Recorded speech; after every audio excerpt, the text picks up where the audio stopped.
Welcome, friends and fiends of the pod. I'm your host, film critic and comedian Nate Wyckoff, reminding you to like, subscribe, and go to cultandclassicfilms.com, where you can purchase exclusive cult ultra low budget films from us. And you can also subscribe and have them delivered monthly at a big discount to your door every month. So don't miss out on that. And unlike Rowdy Piper here and They Live, you don't need special glasses to see these deals. All right. So please, thank you and enjoy the show. Welcome to Cult and Classic. Welcome, friends and fiends of the pod, to another episode of Cult and Classic Podcast, where we discuss a mainstream movie and a non-mainstream movie that are thematically linked, sort of. This time we have John Carpenter's fairly well-known Prince of Darkness with a fairly large cast, and then we have the English thriller horror film Raw Meat. It was released in the US under the title Deathline. It is from 1972, and Prince of Darkness is from much later in the game, 1987, I believe. Yep, 1987. So we're going to talk about these two films. What do they have in common? Donald Pleasence. It is an evening of Pleasence here at Cult and Classic Podcast. He's one of my favorite actors. Listeners will probably recognize him most regularly as Dr. Loomis from the vast majority of the early Halloween films. His voice is flippin' stellar. Mystery Science Theater fans will especially recognize him as the villain in The Puma Man, which stands as one of the worst films they ever did and one of the best episodes they ever did, in my humble opinion. So we're going to dive in first with Prince of Darkness, but of course I need to introduce our panelists. Greg Johnson is here. How are you doing, Greg? I'm just auditing this particular episode, so don't count on me. Yeah. Non for credit, pass fail next term. Yeah. We have with us Mandy Longley. How are you doing, Mandy? I'm also just dialing it in this week. So we've got some things to talk about this episode, and I was a little, so usually when I pick these films, I try and pick a film that's fairly well received by critics, or at least genre critics, and another film that is lesser known and may or may not have a higher recognition and higher reviews. In this case, both these films sit fairly high. We're talking like 6 to 8, depending out of 10, depending on which aggregates and which reviewers you're looking at. But I was expecting something a little different. So we're going to talk about that, and I don't know if everybody else will feel the same way. But first, we're going to start with Prince of Darkness. This is a large cast film. It's John Carpenter's first independently financed film since I think it was Escape from New York. He was tired of working for studios. He wanted more control over this one. So he rounded up some of his favorite people that he'd worked with. And it also is his return to horror. He did Starman before this. And then right before this, he did Big Trouble in Little China, which is, of course, a cult classic and much loved, but it didn't do well in the box office. So studios were kind of frustrated, and they wanted more control into what he was going to do. And he said, no, I'm going to do this my own way. The plot is that this old monk dies, or this old, rather, Catholic priest dies, and Donald Pleasence's character is just known as the priest in the movie. He then gets a note and a key from this guy, and he discovers that this dead priest was the last in the line of old-timey priests who'd been essentially hiding in, at this point it's in, I guess, New York, right, is I think where they are. Or is it California? It's hard to tell. They're on USC for part of the movie, the USC campus, so I'm not sure if they actually even mention where they are. But somewhere in America. Somewhere in the basement of a church, there's a locked room that leads down into these ancient catacombs, and they have a big glassish pillar of like fluorescent churning green liquid. And it's surrounded by crucifixes and pews and all this stuff. Essentially, it's the devil. But the devil is not, as we find out from this dead priest's writings, what we think of as like an angel fallen from heaven or so. They're essentially aliens, right? The Satan was some sort of alien, and Christ was another alien who was more humanoid, and he came to stop Satan. And this is how they sort of contained him, was in this tube. And then they said, we're going to just use the Catholic faith as basically create Catholicism to hide this until humanity has science capabilities that can help them dispose of or contain or control whatever the case is with this mystery goo Satan.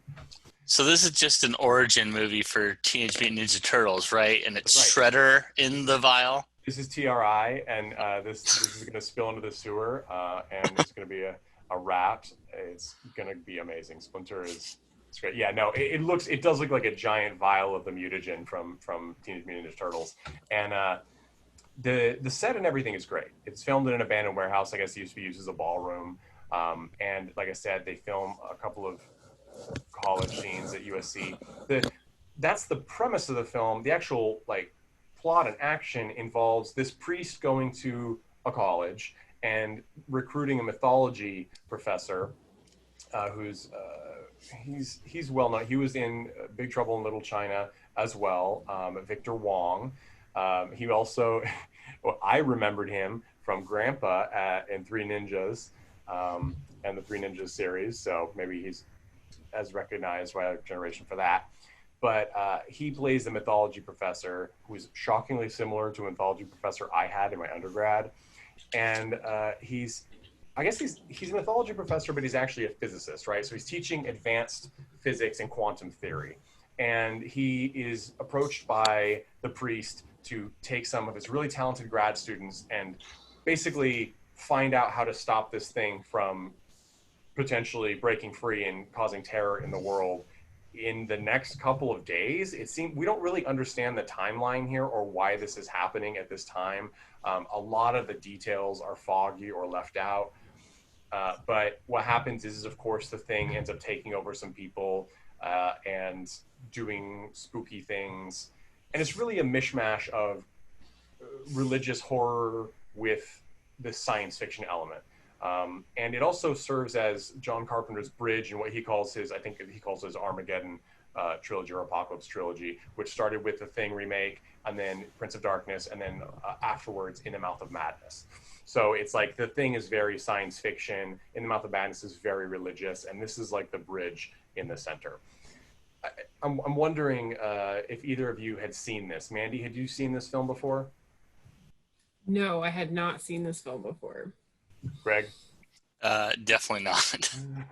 Although I think I had seen the giant canister of mutagen at the Children's Museum, because there's definitely a spinny, glittery, light, weird thing just like it. Yeah, we all, turns out, in grade school, we all made Satan by having 2 soda bottles. Exactly. Make tornadoes. I'm glad they keep it there for future generations to enjoy. Yeah, I mean, they gotta keep it somewhere, I guess. So the first thing that I think is important to note for listeners is some people have an aversion to mixing science with supernatural stuff, whereas others love it, and especially in this day and age where we have so many TV shows about the paranormal with people bringing out EMF detectors and homemade devices like the Ovilus and things that are of I mean, I'm a believer, but I will call that dubious science at best. This is sort of the prototype of that. You know, it's Ghostbusters-ish, like it's science, but also they don't bother explaining a lot. There are a huge number of 80s tropes in this movie, which is what I noticed. For example, every single science-y thing has to be in this movie at that time. There are computers everywhere when they go to the abandoned place and set it up. There's one lead character, the female lead, who is played, and the reason I haven't really mentioned a lot of the leads is because except for Donald Pleasence and Victor Wong, everyone else is sort of a body count situation. There are just a lot of people there. They do have some personality, but no one has a really large role versus a really small role, except for maybe Jameson Parker as Brian, the male lead, and Lisa Blount as Catherine, the female lead. I think they, at one point in time, the character of Catherine is mostly just there to enter differential equations in an old black and green computer for a huge chunk of her screen time after the intro. And these equations are supposedly translated from, a Latin text, which is, of course, pre our understanding of differential equations. And I guess their thought is aliens as opposed to Islam or like other that's not really pre-Christ, that's post-Christ, but there are other, Aramaic things that have gotten close, we've discovered. But I thought that was interesting. They're like, no white people were there, must be aliens. But well, I love as opposed to Dennis Dunn's role, which apparently is just to ask, I think it's Ann Yen over and over, whether or not she's Asian. Like, I think he does it like 3 or 4 times, and they're both clearly Asian. Like, yeah, I didn't understand that. So Ann Yen, I think she does a great job as Lisa. She's translating the Latin and Hebrew and things like that. It was really nice. They both did a good job, and to have 2 principal Asian actors in this film. For sure, yeah, and also I actually think the most amazing acting job in this is who is the character? There's so many characters. I'm not kidding when I'm like, no, really, it's not that I'm forgetting names. It's that I couldn't possibly remember all of the names. Yeah, this was definitely an ensemble thing, and I'm sorry, I completely discredited Victor Wong. So 3 principal Asian actors. Yeah, it's and I don't know. I hate to say if it's Robert Grasmere or I should know this anyway, there's a large black actor. I think it is Grasmere. Oh yeah, he was. He's phenomenal. He has very little screen time, but he's one of the ones that becomes possessed. And when he does, I mean, his face, he's just covered in sweat, and he's a very large, like huge, tall person. He has like his face exhibits this dual capacity for like possession and this sort of evil intent with this horrible like fear and trying to fight it off as his body does completely unrelated things. So his body is doing the task that he's being forced to do, but his face has this entire story playing out on it, and it's remarkable. And there is that weird scene that I think in contemporary time does bring discomfort when he's walking up the stairs when he first gets possessed, and he's like singing, what is it, Bridge Over Troubled Water, or I can't remember what gospel-y song he's singing. Yeah. Amazing Grace. He's singing Amazing Grace, I think, as he's walking up the stairs. And I'm like, man, the one black actor in this is screeching gospel. He's coming up the stairs. But again, he plays it so well that he was a standout for me, even though he only had a handful of scenes. Well, yeah, like you said, I think unlike the other people who kind of play possession as like, I am fully possessed, now I'm catatonic and I'm just kind of doing things and I'm like the banality of evil. He plays kind of this this troubled guy who he's laughing in most of the scenes, and like you said, he's profusely sweating, and it reminded me a lot of Get Out, and kind of that performance of, you can see behind the eyes the abject terror. Yeah, that's a good case. He's living it in this role. Yeah. Like he's in it. That's really awesome. There's also so Susan Blanchard is in this as well. She's been in many, many things. Falcon Crest. She was in They Live also. And lots of TV. Can I just say for Susan Blanchard, I don't know if it was her choice or her agent, but the fact that her IMDb picture is her from this with her face completely destroyed, like, what a choice. Exactly. So, and it might be, who knows, it might be because it's her, I think it's her most well-known role. But yeah, and a sense of humor. Sure. She's kind of just she's just the mom that wanders around and checks on everyone in a couple of scenes, and then she doesn't feel well, and she has a mark on her arm, and that, of course, is like the mark that she's been chosen by this green Satan. And so she ends up getting possessed, but as she's getting possessed and going through this weird, birth that doesn't result in a birth, instead it drops down, and her skin starts to peel off, and she has these disgusting teeth. Her face is essentially just peeled skin and raw red, and she just smiles, and she kind of looks like a flayed Maria Bamford, like when she's with the bangs and everything, when she's this possessed thing. But she does great. Once she's possessed, she's a totally different person. She doesn't even say anything. She has telekinesis and throws people around and possesses people. And then they have this cool scene. The effects are something to talk about. She has this cool scene where near the end, she's trying to, I guess basically they're like, well, this is Satan or Satan's son, and he's trying to bring through the actual father, Satan father, through the mirror. It's all very murky. But she goes to this mirror, in the climax, and she reaches through the mirror, and there's like this demon hand reaching out to grab her hand on the other side so she can pull it through, presumably. But the way they did it is they actually used mercury that they drained from the hydraulics in a lot of their camera equipment to do this effect where she reaches into the mirror, and it's a fantastic effect. I thought that was crazy that they apparently took the hydraulic fluid out to do it. I would have imagined that you would have just gotten mercury, but I guess it is a toxic substance. I don't know how in '87 how difficult it was to get, especially that quantity. But that was an interesting little factoid. The effects around the board are, I mean, they're good, but this is not the thing. This is not a super effect heavy. It's more set dressing with a few effects. Yeah, and I thought the effects are very interesting because they're all very like practical. Yes. Like you could see that they were simple, and maybe it was like camera angles versus like expensive setups that made it look like what they wanted it to look like the water in the ceiling, like simple, but like reverse footage in this. Exactly.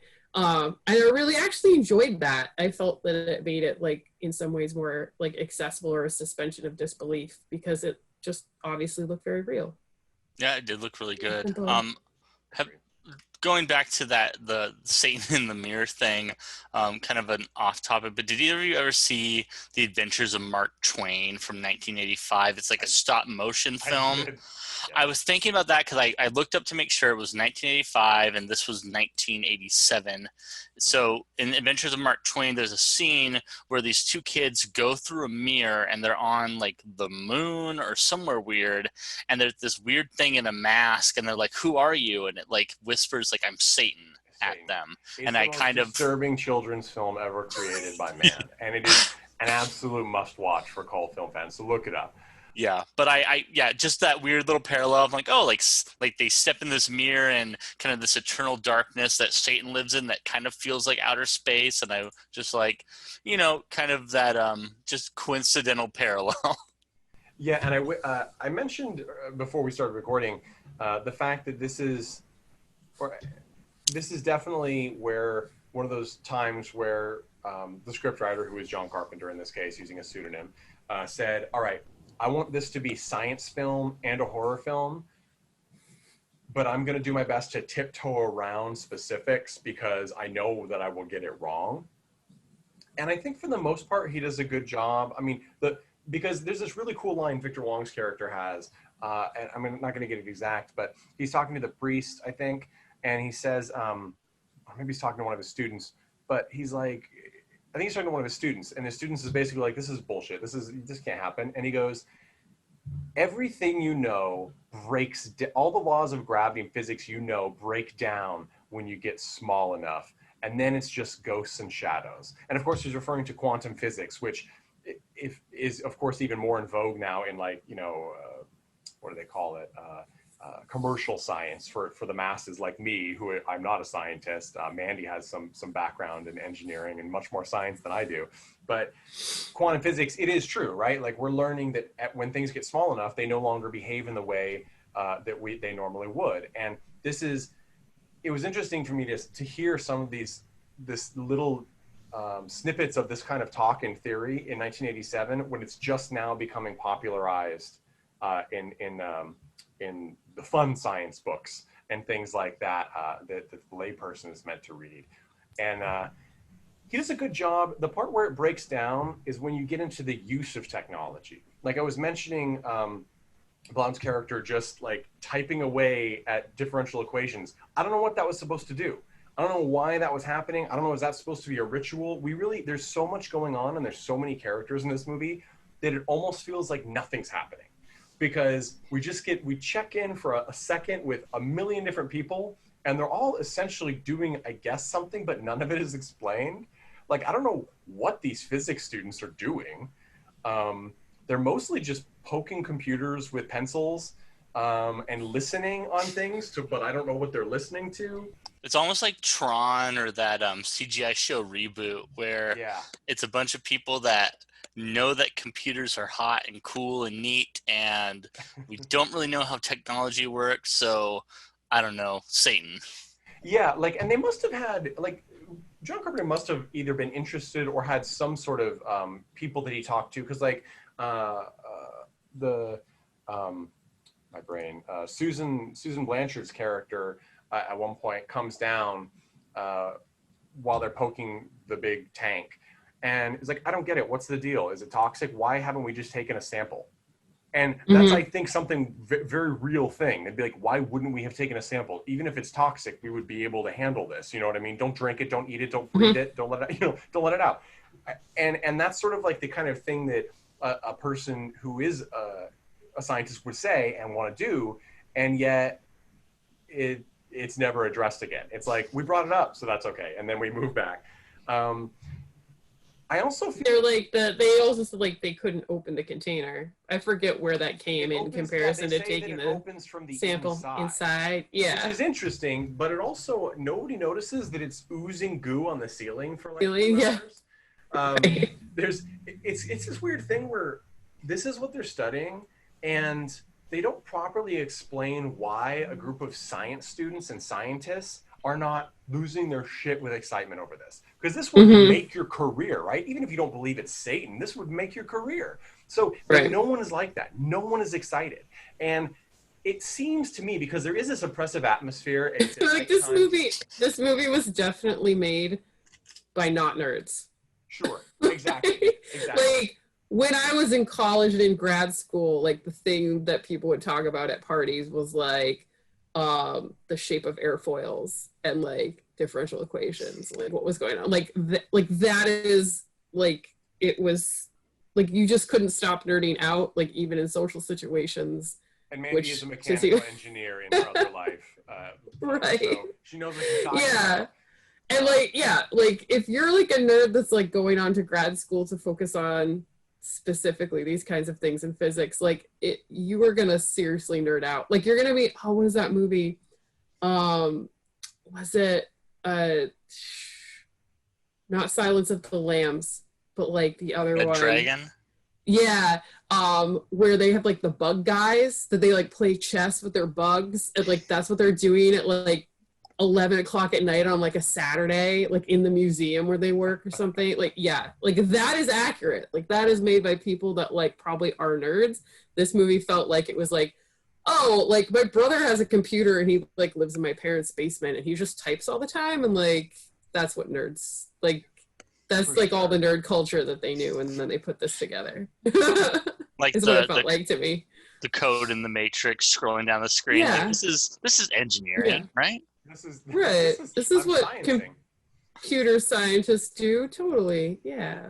Let's listen to this clip. This kind of gets a little bit to that. This is from early in the movie. This is Jameson Park playing the student Brian and Lisa Blum playing the student Catherine in their meeting. And obviously, Jameson Parker's character, who, by the way, has an off-putting mustache in this film. I mean, he's a handsome man, very fit. He looks great. And then they gave him, it's a very robust mustache. And I can't figure if it's real or applique.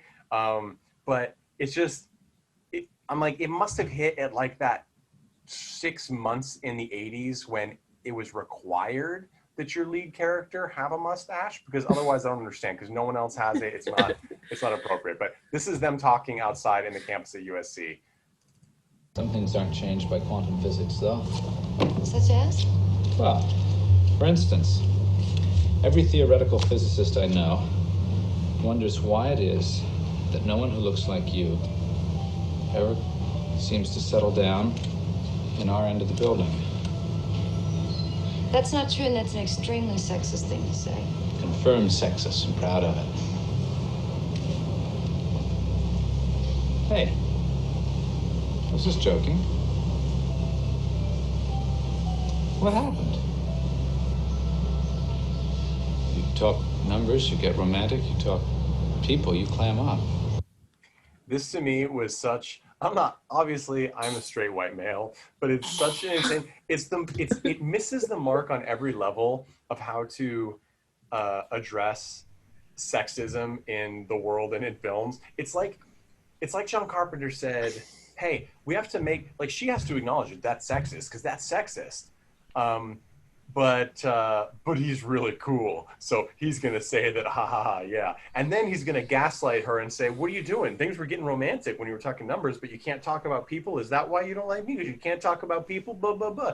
And this is the beginning of their romance. It's the weirdest, like, missed thing. I didn't get it. It was the whole thing where I'm like, the movie, I found these two characters perhaps the least approachable in the film.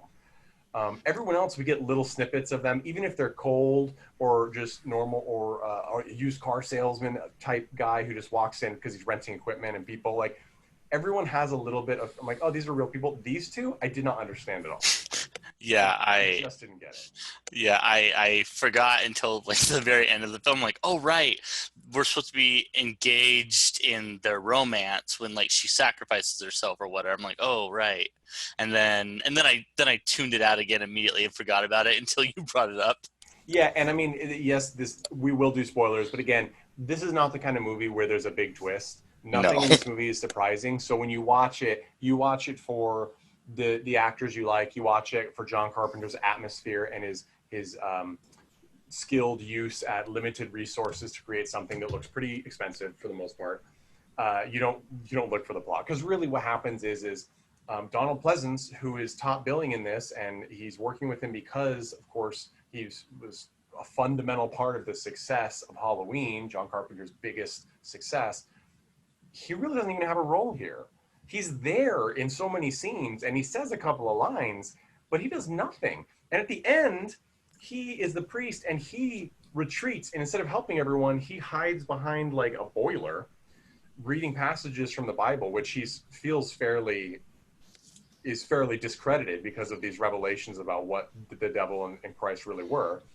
And then the demon lady possession is trying to pull her devil dad through the mirror. And at that point, that's when Lisa Blount's character runs and knocks her and the demons into the mirror. And then the priest throws an axe and crashes the mirror. Now, that's how it stopped, I guess, right? Is that they both go into the mirror and then he shuts, I assume, the portal. Well, then we get this obnoxious scene at the end where they're wheeling out, I guess he's injured. I don't know why they're wheeling him out, but they're wheeling out Donald Pleasence's priest character, and he's like, I stopped it. And I don't know if this is Carpenter trying to like read Catholics for filth, because like it kind of feels that way, but he doesn't acknowledge it. I'm like, is this guy actually supposed to be a hero? He's really a non-entity in this film. And so I actually rewound and like rewatched like that section. I'm like, did I miss something? Did he actually do something? Like what? Nope, he didn't. I did not. I guess that's something. But he says, I did it. I'm like, no. You broke a mirror. The other chick is in the hell realm with some interdimensional demons, and like, and that's just how we leave that, I guess. And I don't know. I just didn't really know. I guess I didn't know what to take about it. It's like I almost would like some sort of sequel to this film just so I could feel like there was a wrap up, because there is this little bit at the end where I guess there's just too many elements and none of them are actually factored into the plot. It's like he had a lot of ideas and concepts and like, oh, this is going to look cool. And he's actually said in the past that this was his most visually controlled project. He had the most hands on he's like, every single shot is exactly what I wanted and how I envisioned it. It feels that way. It doesn't feel like the really quick, one take and we'll move on stuff that he does with a lot of his budget productions, like everything from his early work to Vampires with John Bon Jovi. It doesn't feel like that, but it's that whole style over substance. Like, I think style can be substance and it can augment substance, but there's not substance here. We just get a bunch of cliches with cool visuals crammed in. There's also illogical scenes, which are always problematic in this, that could have been remedied without like lazy scripting.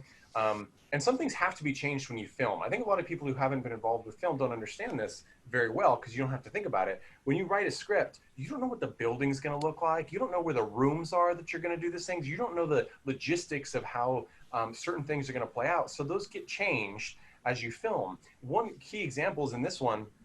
At one point in time, Dennis Dunn's character is locking himself in a broom closet off of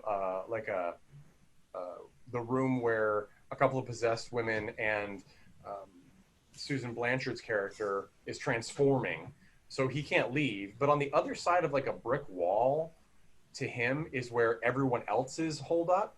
And so they take a board and start to rip open the wall to try and get to him.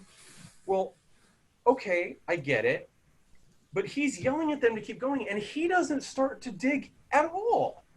He doesn't dig at all. He just stands there like, come on, save me. And then it gets near the end where he's like he thinks he's gonna be attacked. And he's like, hurry up. And then he starts digging. I'm like, dude, that's not logical. No one would do that.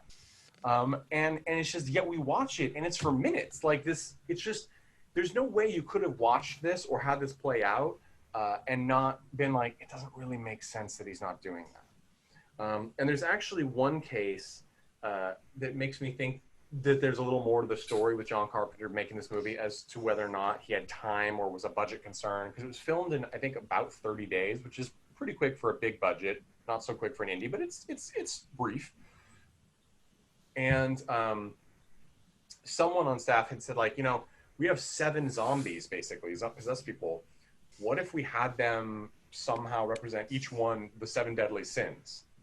And he's like, well, we'd have to change the script. We're not changing the script. And that could just be true because, you're already filming.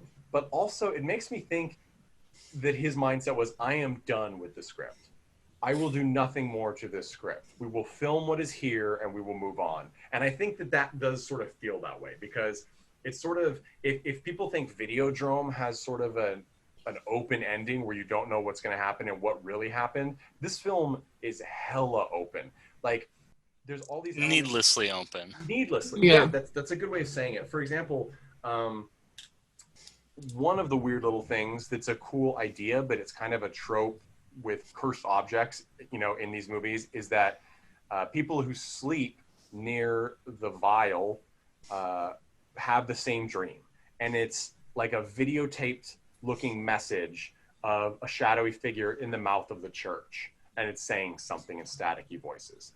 It's creepy. It's very They Live, and it actually was filmed on videotape and then filmed with film on the screen of a television to get that effect. So that's why it looks that way, and it is effective. Very techno kind of vibe. That, of course, then they all have that dream, which really means nothing, we think. But then at the end, after Lisa Blount's character has gone through the mirror, then we have the scene where people have the dream and she's the figure in the doorway of the church. So it seems like there was an idea there. Like, was she the one that was somehow warning them or telling them what to do with those messages? Or is it different now because she's changed the future and that's the future? There's literally no explanation, and no explanation fits well enough to be better than another one. And I guess I liked that personally. I kind of liked it in the same way I liked the ending of Kubrick's The Shining, where it's kind of like, I saw it as she's trapped there, and this is the film's way of telling us, she wasn't warning them, she's not able to help them, she is trapped in whatever this nightmare is. Kind of a downer end. And that totally can be accurate. I think that the point, but to me it was too, like, I wanted there to be some sort of big thing because the dreams were such a small part and they entered so late in the game. And they could have been really cool. They could have. I love that payoff of, like, kind of the twist at the end of showing, like, oh, like, she's trapped in the dream, or like you said, whatever it is, but they didn't dive into it enough. I agree. Like, I would have loved to have people having the dreams. I would have loved to open with the dream in the movie and have people have, like, some other tie, because so often those are used as premonitions and things, and a big theme of the movie is that whatever's in this thing is reaching out to people, like, to their mind, and eventually, of course, possesses them and has telekinesis and things. But, like, that communication aspect is actually the coolest part of the movie to me, or the concept of the movie. But it really ends up being just boiled down to, I'm a monster. I'm an invisible version of the thing. It's going to cost a lot less money. Like spitting in each other's mouths somehow to contract. Super soaker. How could we not mention this? So yes, the way that they that they infect another person is they open their mouth and a very fine stream of water like jettisons out into the other person's mouth. What are those? The Dilophosaurus or whatever? Yeah, right. It's another practical effect. This one I think is a little less successful than the others because we've all seen or done this. It's literally they probably just rented a dentist's thing and had it. It's a tube with pressure that shoots water that's taped to their cheek that you can't see, and it sprays next to it. So every scene of them spraying is from a profile. It's effective in the way that it's gross. It's weird, but we all know exactly what that effect is, and it's one of those that it's sort of like a spoiled effect because we can do it in our home with household items, like a spray bottle or whatever. So it sort of is, even if it looks exactly like what it would look like if they were jettisoning water out of their throat, we know it's an effect. So I didn't hate it because at least he had some sort of weird quirk with that. But I wanted it to be grosser, honestly. How about, because I mean, the whole possession via vomiting is not new, right? Yeah. I mean, even much later, X-Files did it with the black liquid and things. So it could have been anything. And you could have also done it low budget. Like there's also been the possession via kiss thing all the time. Make it gross. Have a bunch of that movie slime in the mouth when they start. Like you could have done that. I don't know. They don't use it that effectively. Like certain times their aim is spot on and they'll hit them from like across the room, and other times like at the climax when everybody's basically bottlenecked in a hallway, I mean, you might as well have blindfolded a 5-year-old with a super soaker. Like that's how accurate they were. Yeah, and that was the other thing. The staging of the finale is just a weird. I wish he didn't film it in this building. He could have looked like it was in this building, but you essentially have like a couple of rooms on one side of a building with a hallway connecting them outside of them, and everyone is bottlenecked. Like there's at one point, I don't know, like 6 to 8 people in this one little like 20 by 10 hallway. It's just there's no good way to make that work. And there was no reason for people to be moving to where they were. Like one of the cool scenes is when it would have been super rad if like that mirror was like down in the church or something, and they had like like a way bigger space and like more interesting set to work with and stuff, right? How about the mirror? How about the priest is hiding behind the full-length mirror, and so he's on the other side while the demon is reaching into it. Like there's all sorts of really cool ways he could have done this, and I just get the feeling that it was a rush job by the end of the production. And of course, who knows, they probably they might not have filmed in sequence, although if they drained a lot of equipment of hydraulic fluid, I'm sure that was a later scene. Sorry, I was gonna say, just going back to your point of John Carpenter saying, hey, this is the one film where I really got my vision unclouded. Maybe that's the problem.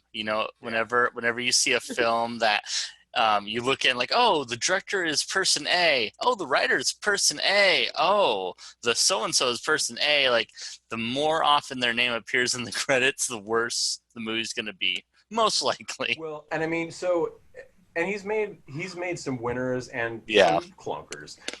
Halloween, and I think it gets to the point too, when you're constrained so much, you can make something great. Like Halloween, I think Halloween is a phenomenal movie and one of the more phenomenal series. Although when you go on as long as it does, there's some real rough ones.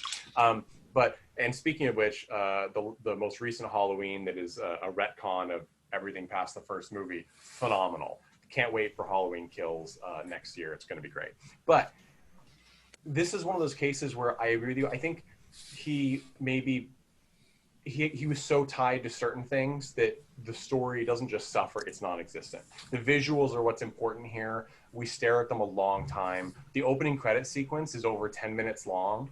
To its credit, it's interspliced with some world building and character introduction, but very little. So it's like you're watching a fair amount of footage between the credits, but I'm not getting a lot of plot. until the very end. You know, the very beginning when the priest dies and Donald Pleasence gets the key, that's important.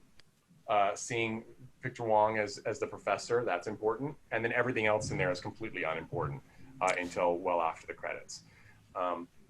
So this is a much loved film by a lot of horror buffs. I think that part of the problem in looking back in retrospect is I think that The Thing remake that John Carpenter did is a much stronger film, and In the Mouth of Madness is also a much stronger film. So when you have a slow-paced film that doesn't have much plot and doesn't have a very sensical plot, or a sensical ending, it's going to be hard to compete with that. I sort of think of Dario Argento's Inferno, where in his Witches trilogy, you know, you have Suspiria, which was his kind of early opus, and then you have Inferno, and then you have what's the final one? Lady of Tears. It's like it doesn't matter if you hate the last one or love the last one. Everyone is kind of the same on the middle one, Inferno. It's interesting, you know. So I think it's got that middle child syndrome, and if you're not Empire Strikes Back, you're just a sequel. Is the way a lot of people see it. And I think this one suffers from that. I will say that there is a cool cameo by Alice Cooper as the head. Basically, one of the weird things that happens is they're all sequestered in this building is that homeless people, they imply they're schizophrenic people as opposed to just people who don't have homes. I'm sure that somebody is offended by this in this day and age, which I can understand. But they gather and sort of act like zombies outside of the building, and they end up killing a couple of the people as they leave later. But Alice Cooper has a featured cameo where he stabs the first victim of the movie with like a half of a bicycle. And that's actually, I guess, a prop that he used in some of his stage shows. And he wasn't actually originally going to be in the film. His manager was producing the film. And so he had met John Carpenter before. And he's like, hey, can I come watch some of the special effects? Because Alice Cooper, he's a stage performer that loves effects. They're like, yeah, sure. And he came on and he basically hung out so much that I guess Carpenter was like, you know, I want you in this movie. So that's kind of a neat thing. And Alice Cooper fans, he has a song called Prince of Darkness that plays in there for a little bit. That's a nice thing to see. And he's a good actor, and he has a very recognizable face, very long face. When you put some ghoul makeup on him, he fits right in. So let's wrap this one up. I'm gonna start on this one. I would recommend Prince of Darkness to anyone that has patience for slow pacing and likes the higher end budget 80s, 90s supernatural movies, because there's a certain flavor to this kind of late 80s, early 90s supernatural movie that fits right in with things like Poltergeist and other things where they're easily accessible. Anybody can watch it and be like, oh, this is a fairly well-made film from a technical standpoint. I'm going to be able to watch this movie. Whereas a lot of the other 80s and 90s stuff that maybe people aren't interested in the mainstream are shot on video, real rough, bad audio, no effects, no name actors, all that stuff. If you can't get into that, this is going to be an interesting one, and it's going to prompt some discussion, especially if you come from a Christian religious household. Go ahead, watch it, and bring your engineer uncle so they can complain about all the pseudoscience. But yeah, and from a personal note, I enjoyed this movie. I was hoping for a little more. I hadn't seen this movie for I don't know how long, maybe 20 years, and so I had different memories of it, and when I watched it again, I didn't find that it was as enticing as it originally was. But worth a watch, especially if you're a John Carpenter or a Donald Pleasence fan, although Donald Pleasence's role is really sadly minimized. Mandy, who would you recommend Prince of Darkness to, and why? Oh, this is a hard one to recommend because, like I said, kind of dialing it in this week, and I felt like I didn't pay attention enough to understand what was going on, but obviously there wasn't a lot to understand. So it's just it wasn't all there. I agree with Nate, the production value is part of a reason to watch it. It does look nice. I thought that it actually flowed pretty well, even though the substance wasn't quite there. It is a slower paced film. I enjoyed the period costumes, which for them were probably modern, very honest, but it was a nice return to the 80s, very true to the 80s look. And yeah, the ensemble cast was interesting. So I don't know, like a weird one, but we review a lot of weird films. So kind of like on brand for us. But yeah, hard to recommend it to like any specific group of people. All right, fair enough. Greg, who would you recommend Prince of Darkness to and why? I mean, if push came to shove, if you're a John Carpenter fan, like a diehard fan, hey, here's one more in its wheelhouse. But I'll do my usual thing of, I would say if you haven't seen The Thing, just do that instead, or just skip this one and do In the Mouth of Madness, like you had said earlier, Nate. If you hate John Carpenter, but you kind of like the idea of like a religious or pseudo-religious horror film, 2015's The Lazarus Effect, I'd say do that one instead. A little Olivia Munn in that, I think. Yeah. I mean, I liked it well enough, but the whole time I felt like it didn't go far enough, and I wanted something else. And one thing else to mention again, or in addition, that I was watching for is I'm a huge Clive Barker fan, both especially his novels and short stories, but also his movies and the adaptations. And this felt like a Clive Barker light. Like it didn't quite get there. It doesn't have that depth of like sort of moral ambiguity and really dark pseudo mythology. It doesn't really have that. It wants that, and so it starts to scratch. But it's sort of like an entry level Clive Barker is maybe what I would call it. So. But again, maybe worth a watch. Take that into account. We're going to take a quick break, and then we're going to move on to Deathline, aka Raw Meat. All right, I know what you're thinking. I don't have a lot of money, Nate. It's still COVID times. Don't ask me for money. Okay, I promise I will not ask you for free money. What I will do is offer you awesome swag from Cult and Classic Podcast and the Cult and Classic Podcast family if you join our Patreon. That's at patreon.com/cultandclassicpodcast. You can join for $1 a month and get exclusive videos of our episodes as well as extra content, or you can donate $5 and get an autographed art collector's card and some occasional other swag by the mail every month. Or if you really want to support us, you can do $10 a month and be a full drinker of the Cult and Classic Podcast Kool-Aid. You get the card, the free content, you get a zine every single month from Cult and Classic Podcast and our family, and you usually get some extra stuff every month too. These are really great benefits.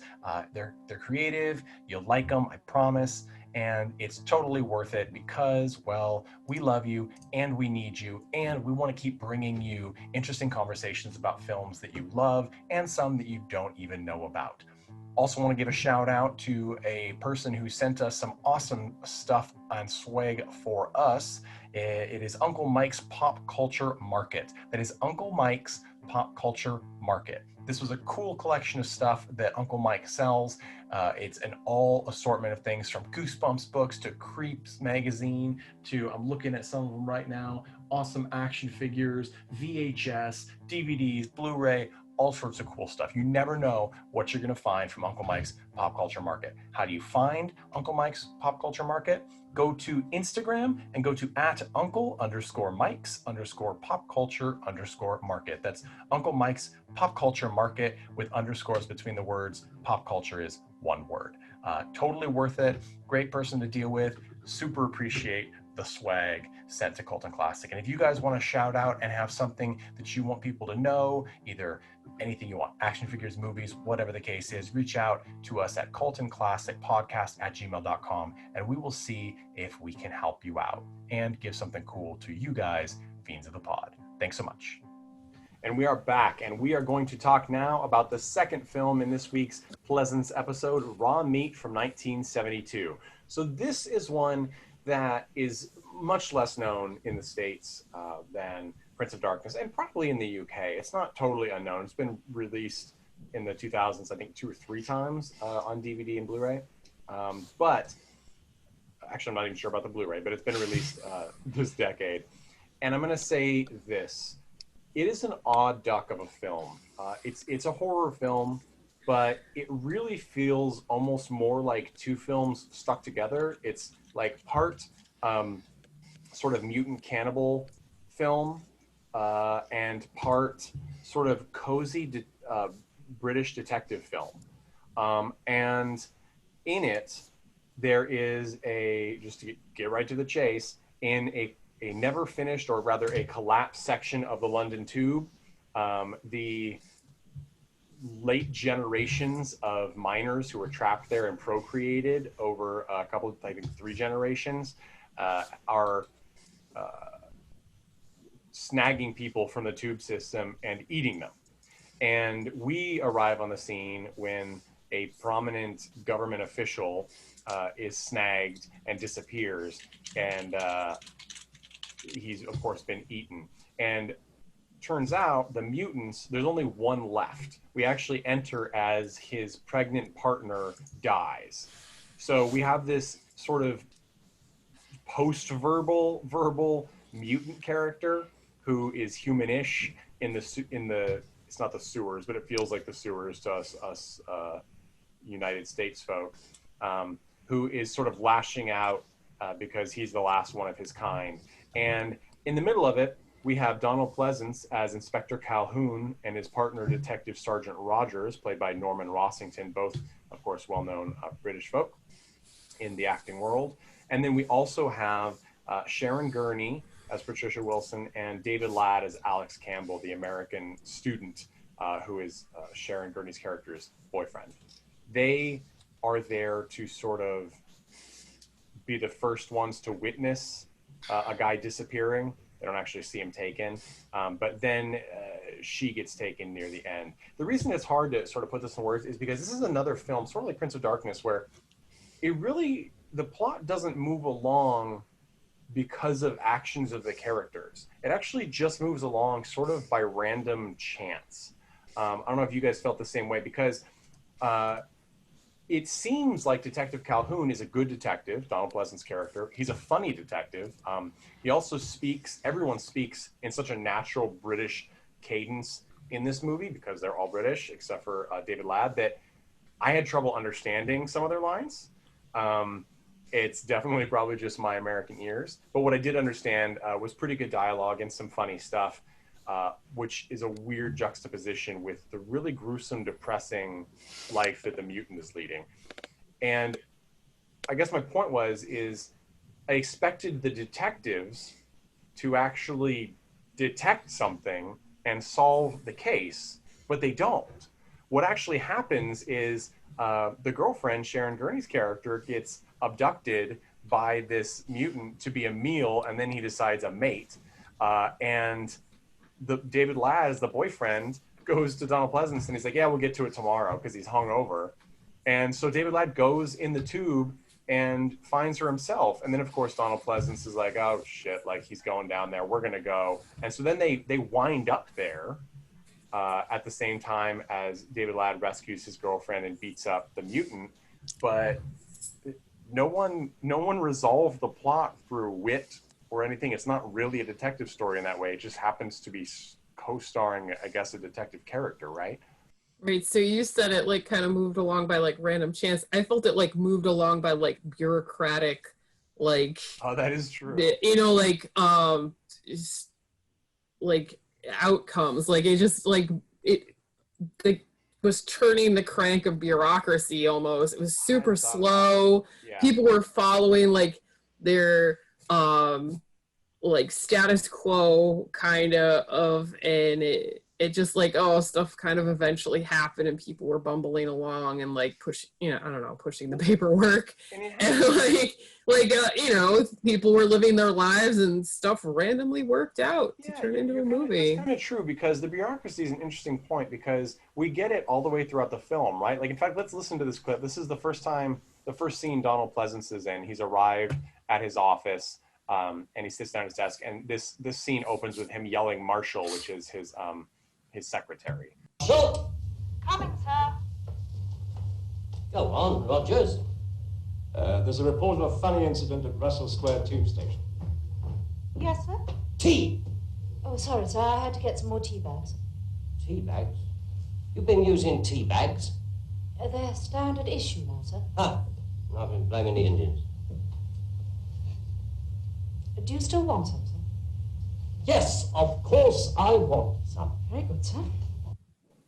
I love this scene because, of course, it's like quintessentially British that he's complaining about not using loose leaf tea. But then also, like later on, when he's hung over and he's talking to David Ladd's character, and he's like, "You gotta help me get her." And he's like, "We will go as soon as it opens in the morning and check out whatever's there." And like as he's talking, he's stirring his tea, and then he just lifts the tea bag out on a spoon, and he's like, as he finishes his sentence, the guy turns around and leaves, and he just flings the tea bag behind him against the wall, and like puts it back in. Like, it's just this, the character, like I actually would have really enjoyed seeing Donald Pleasence's and Norman Rossington's characters in a sort of mid-century Sherlock Holmes style film. I would have liked seeing them just play out their role and find like a murder or something like that, because this to me felt like this was not the case for them. This was I don't even know. This was a true bizarreness. But getting back to your point, was that like, what was that? I'm sorry, what was the superhero movie where it's like the superheroes on their day off, you don't see them doing any superhero stuff? Like, was not the day to film the movie, but I can't remember. Not Mystery Men. But anyway, that's kind of what it was like. These were like, it was not their case, like you said. Yeah, like it felt like a weird, like it felt like two scripts were hammered together. And this film, by the way, I mean, especially in the 70s, we had with video nasties and things, the British government was pretty heavy-handed on censorship. So this film was cut down heavily. We watched the full version, which has a tiny bit of nudity and pretty great gore effects in this film, practical effects. We see a lot of the mutants, like basically meat room, where he just like throws the bodies. They actually drink blood. And actually, the logic of the script I found pretty good, because I was like, why are there bodies in there? If they were eating people, they wouldn't waste so much. And then we learn that they have a deficiency. And essentially, it would make them crave iron. So the drinking blood starts to make sense. And there's little things like that throughout that kind of are interesting things. And the police do learn things after the mutants, they call him the Man, after his partner dies, he goes on a little rampage and attacks 3 men in the tube. And like they learn other things about him genetically because he gets hit and his blood as well. So there are interesting things in there. But again, they don't really have much to do with the plot because we kind of understand already what's happening. But the bureaucracy thing you mentioned, I like that, which I hadn't really thought of. It runs through the whole thing, all the way from the tea bags being standard issue to when they're trying to, they go and they break in essentially to the first victim who is working for some sort of government defense. When they break into his apartment, we get a cameo from Christopher Lee, which was an odd little thing. Who tells him to get lost, and so they sort of then they go get drunk because they're essentially off the case until the monster attacks those 3 other people, which are normal people, and all of a sudden he can go mess with the case because. So it is interesting. The bureaucracy really does stop them midway through, which I hadn't thought of. I want to talk a little about this Christopher Lee scene, because of course Christopher Lee, most famous for playing Dracula, among other roles in Hammer films, Dracula movies, as well as Count Dooku in the Star Wars prequels, and so many other things. He actually, well, let's listen to this clip. This is Donald Pleasence and Norman Rossington's character, the sergeant, in this dead guy's apartment, even though they haven't found the body. And all of a sudden, Christopher Lee's character, who's an MI5 operative, shows up. If someone is reported missing in my manor, that's my business. Your dainty little footsteps are echoing in places where one is well advised to tread lightly. Are you threatening me? You're very perceptive. Beyond even your well-known working-class virility. Why don't you go back to planting pot on people? This was an interesting scene, especially for a cameo, because in that pause, it's because Donald Pleasence leaned forward and mouths "fuck you" to him, which was weird in this kind of movie because it feels like a detective cozy in most of it. So to have that expletive in there, and then to have Christopher Lee tell the police officer to just go back to planting pot, that was a it felt like a rule-breaking scene for British cinema at the time. I mean, there were, of course, other British films who really pushed the envelope, but that was unusual. So that was an interesting scene. Also, the scene is visually bizarre because they're clearly not being shot at the same time. It's literally split down the middle shot. So we get Donald Pleasence and Norman Rossington to one end of the screen, and then you flip and you have Christopher Lee in the other. I assumed it was because they couldn't film on the same days, but I looked it up. Apparently that's not true. The actual issue is that the director of this movie, who is Gary Sherman, he also did 1981's Dead and Buried, which I think is a more successful film on the whole.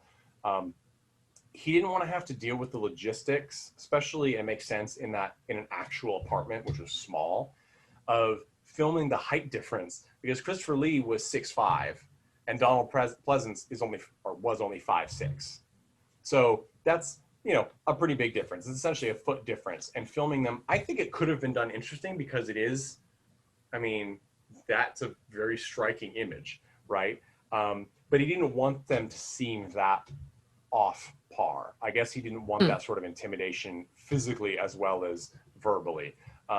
Interesting choice. I probably would have done it, but it looks like the kind of thing when they filmed them in two separate occasions, but it isn't. And you can see that it isn't actually when Donald Pleasence and his partner's character leave the apartment, because we see an actual Christopher Lee sitting down in the chair, which then makes sense, because I was like, that's a pretty good lookalike if it's not Christopher Lee. Well, it is actually Christopher Lee. So they were actually there.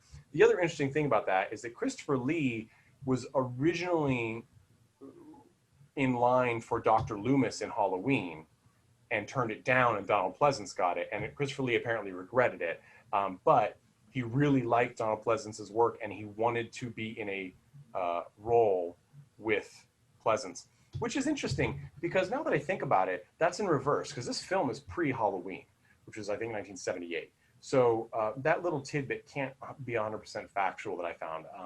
Donald Pleasence is, of course, working before this, so it's very likely that Christopher Lee did want to work with him, but it wouldn't have been because of Halloween. So interesting that if you've heard that from me or somebody else, it's not totally correct. So I've talked about some of the things I like about this movie, but some other problems. There's the elephant in the room is this movie is really, really slow.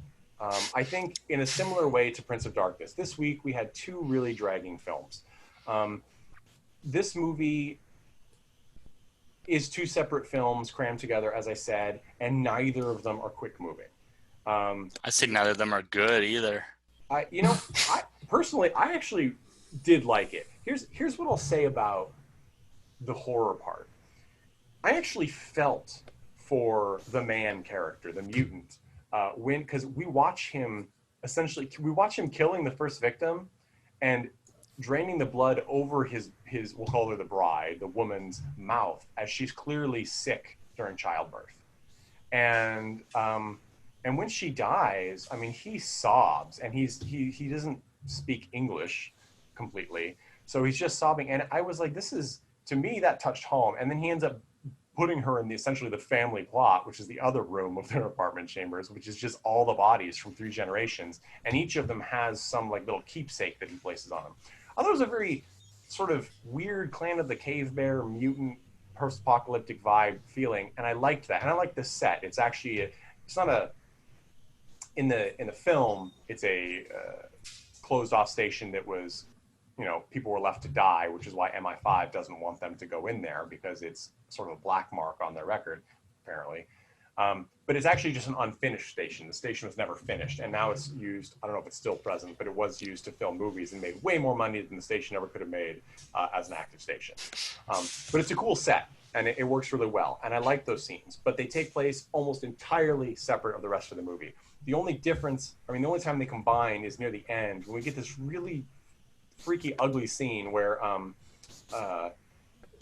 Sharon Gurney's character finally escapes the maniac, and he communicates with her. The only thing he says is a really muffled version of "mind the doors," because that's the only thing that the train attendants say audibly over the speakers the whole time in the tube, which is an interesting touch. She rebuffs him, and he's being really very gentle, and then it's like he just breaks it and he tries to rape her. And it was it was a choice that I don't know. You wondered if it was coming, but I'm like, that seems like a very weird choice for that mutant character after he'd not done that. Like, I don't know.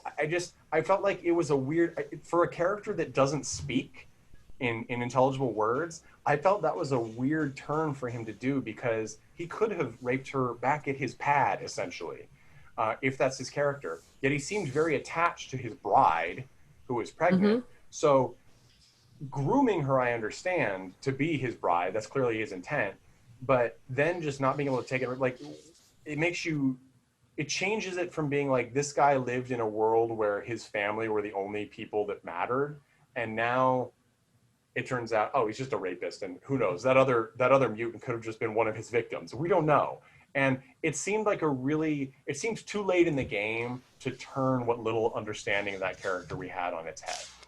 And I guess I had no sympathy for the mutant in the tube. When his the woman dies and he has that kind of, you know, meltdown scene, I thought of more of Tommy Wiseau at the end of the room, kind of walking around, kind of haphazardly pushing stuff off the shelves, and you know, it's like 5 minutes of this guy in this tube, like, just yelling and then kind of hitting things haphazardly and not really, not like, just directionless. And I think I just kind of, my suspension of disbelief snapped as soon as we kind of saw, like you said, he just this kind of caveman rapist thing.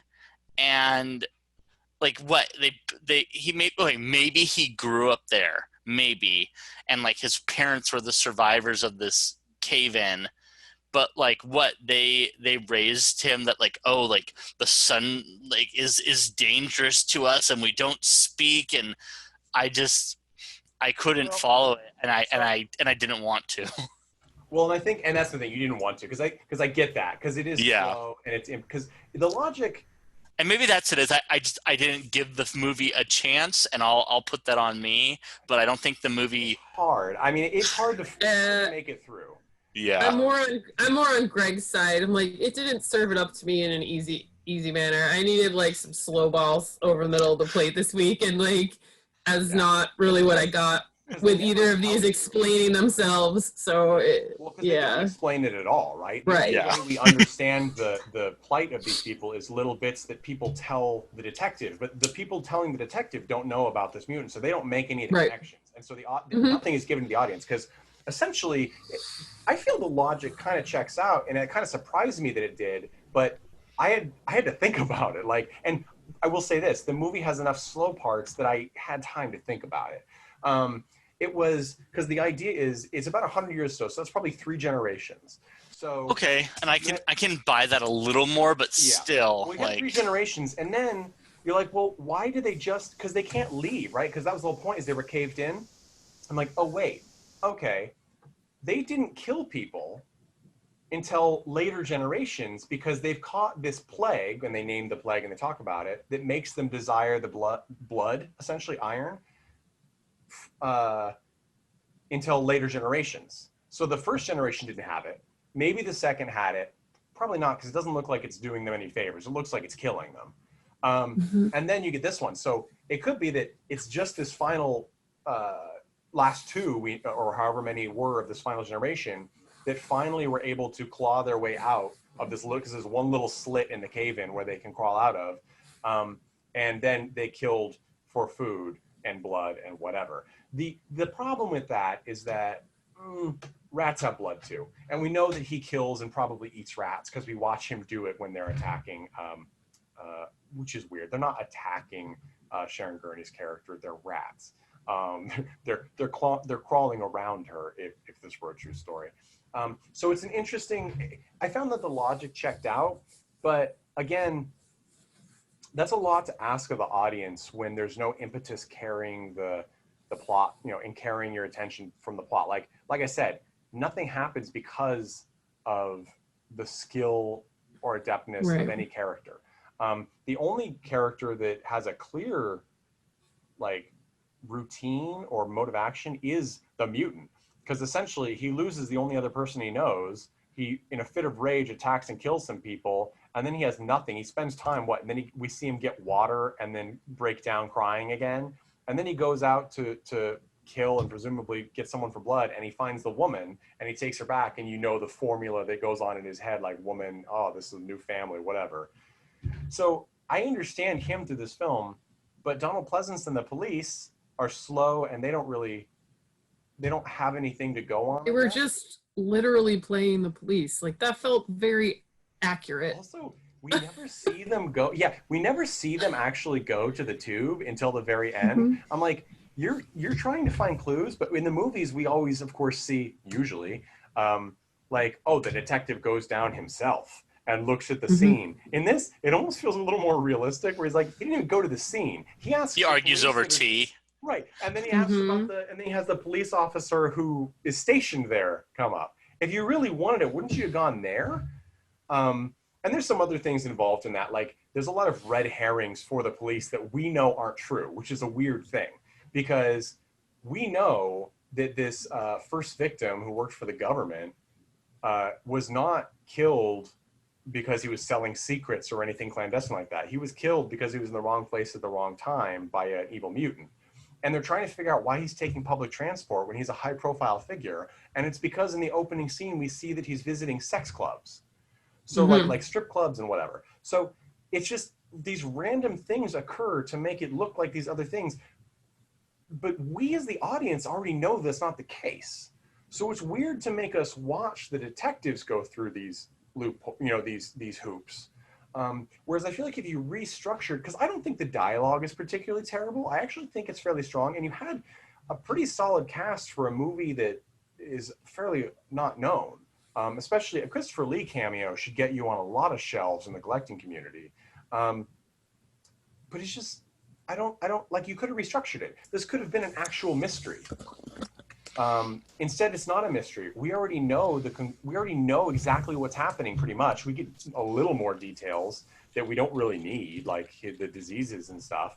But it's kind of anticlimactic to get there when you know from the very beginning what the hell is happening.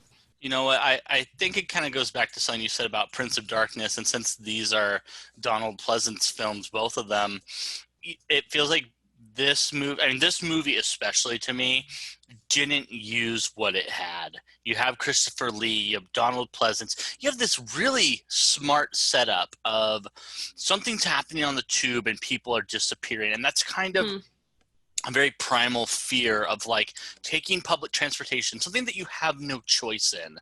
And the police are interested, and watching this couple get accused of a murder that they're like, we tried to report like a crime. Like, why? Like, why are you coming at us? And just kind of the terror of that. But we're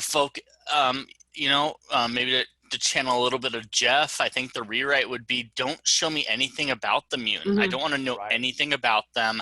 And then that way, when we kind of see, like, they're trying to figure out, maybe it's the serial killer, whatever, and then all of a sudden this crazed mutant comes out and grabs this woman, and we find out that, like, oh, there was like this cave-in, and like they've been living there, and it's like these. I would have loved to have heard like the neighborhood rumors, because you know that there would have been like some alligator in the sewer kind of stories. Like, right? Like, I would have loved to see the police like canvassing the neighborhood and like collecting these stories a little bit at a time, like little details, and like building it up. Right? Like everything, you're right. Everything is in place. And that would have been really that would have been fantastic. In fact, that would be a great remake of some kind. But again, when you already know the premise, you're like, you sapped everything from me in a way. And that's why so the original film title is Deathline. Which is a much better title. It is a better title. Raw Meat is just clearly trying to get, it's trying to be exploitative to get some more viewers, which, I mean, I understand. And I will say again, there's a lot of gore effects that are pretty good that are weirdly used subtly. Like when we see the dwelling of the mutant, like there's disgusting bones and everything. Like it's well done. We also get which they cut in the original release, the attempted rape scene, we see Sharon Gurney's breast, which was an issue for the censors at the time. And honestly, I mean, she's done nudity in other scenes or other films she's been in. She's actually a great actress. I think she's done some really good work, especially in the horror genre, but it just seemed unnecessary.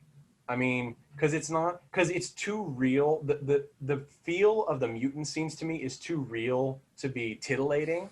It's not schlocky enough for it to be like, oh yeah, they're being attacked, but clearly this is a movie, like, and there's breasts, like, like it's too much for that. It's too real. And so for them to something that already felt weirdly inappropriate in this setup, like it would have been actually, like you're saying, Mandy, if you'd set it up that way, where, the police are really trying to find what's happening. And Greg, you said, if you actually had the mutant, maybe he kills people. And then when they actually find him, he's actually not even threatening, right? Like it's a survival situation. Like it's more, like it just could have been so much more. And we do get this weird little thing at the end of this movie where David Ladd's character has saved his girlfriend. He's beat up the mutant. The mutant is dragging himself back to his home. And he goes and he lays next to the corpse of his fallen bride, the woman. And the police go in and find him. And Donald Pleasence is like, all right, you stay here. We're going to go get whatever else we need, the rest of the crew to come in here and help sort this out. And then after everyone's walked towards the camera in this long scene when the credits are starting, and Donald Pleasence and the rest are out of view, we're still staring down the same tube station. We hear the monster scream. And I mean, you're like, is it still alive? Like, is he then going to attack because there's only one officer in there or such like that? Like, it was an interesting little thing that in a movie like a Halloween or something, a little extra spook like that could have been effective. In this one, it's just more problematic because I was already struggling with the actual conclusion of the film as a whole. I think we can wrap this one up. I mean, again, there's neat things in this film, and everything is set to succeed. And we should say, too, I think this has something to do with it potentially. The director of this film, as I said, he's not unknown. He did Dead and Buried, which is a great film. Gary Sherman is his name. He had the story for this, but he didn't apparently write the screenplay. The screenplay was actually written by Siri Jones, who wrote a few television shows in Britain, but was actually primarily an ad executive. And this was the only feature length that Jones wrote. And I think that gels with this. I think that makes a lot of things make sense because the writing for dialogue and setup and things like that seems strong. The idea is strong, but the execution of the actual narrative, which is the most difficult part of a writer's job, is what's critically lacking. And for someone to then have written the script that isn't a full-time, bloody knuckled, at the typewriter all day writer, that seems appropriate. That, the failure is in, you had a talented amateur, not even using that as an insult, but you had a talented amateur tackle a complicated project when you would have been better off having an experienced hack. You know what I mean? Because an experienced hack would have understood basic narrative structure to give you something that was at least paced well and probably has a payoff at the end. Whereas someone who's an amateur but really skilled at writing, it gives you dialogues and scenes that make sense and are coherent, but the whole package doesn't fit right. And so it's unsatisfying at the end. So that was my take on that one, on this raw meat, aka Deathline.